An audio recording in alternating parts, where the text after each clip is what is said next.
It has taken her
was irreversible. Grandmom. So before she left, I wrote her a letter. I said, this letter that I'm giving you, you keep it where you are going. So if you have a problem, you just get this letter, go to the nearest police station, give them. They will assist you. So when she went to that village, that man followed her there in Mamba, where she had gone. So that's how she escaped from there. She went to the nearest police post there and showed them that letter. That's how they stopped the vehicle. And the YWCA was the only safe place for me.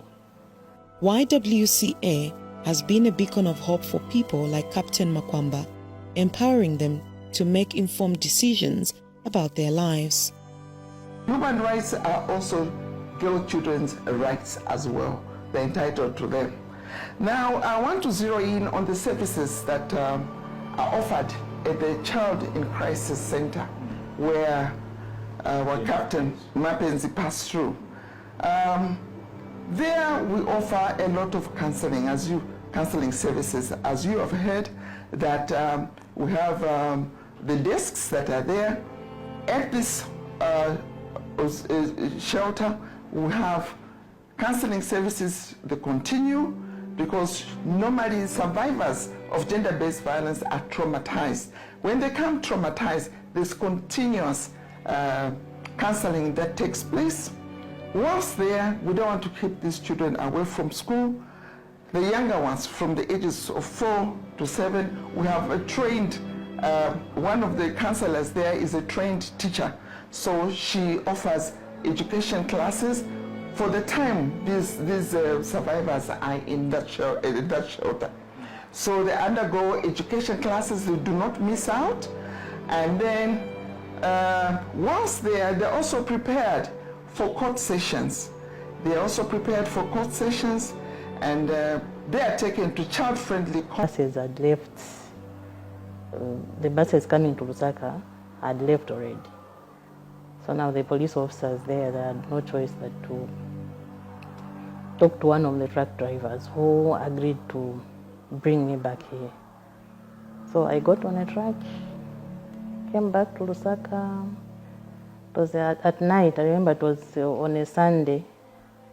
Came back around 21. While in town, I met 2 security officers. That gave me a lift to Kalingalinga to a friend's place. Then early in the morning on Monday, covered my face, went to Mtendere police. It was where I slept. It was in Kalingalinga. It's not very far from my parents' house, so I knew to say if I just walk around covering my face, someone will recognize me. So I just covered my face, went to Inspector Siami. So he was so shocked to see me back, and then he got me and took me back to IWC. And then I stayed there until I joined the army. While at YWCA, Captain Makwamba received counseling every day and was getting better. She was resilient, determined, and passionate on securing a bright future for herself, those close to her, and the nation.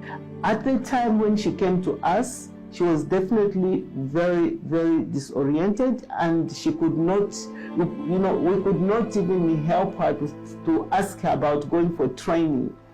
So this is where now we came in using our specialized skills in terms of counseling her, because that's one of the first things that we do as YWCA, and to Captain Mapenzi, that's what we did. So a well-trained counselor had to take over now to work with her, to stabilize her before we could even start thinking of what next. So after that period of counseling, a lot of things actually happened. So after some time, she settled because she was interacting with other girls who were here as well, who came for the same help, or they suffered some form of abuse. They were also going through counseling. So Captain Mackenzie came back and stayed with us at the Child in Crisis Center, and she mingled with us. Zambia Army is working tirelessly to ensure female officers and soldiers have equal opportunities for career advancement and professional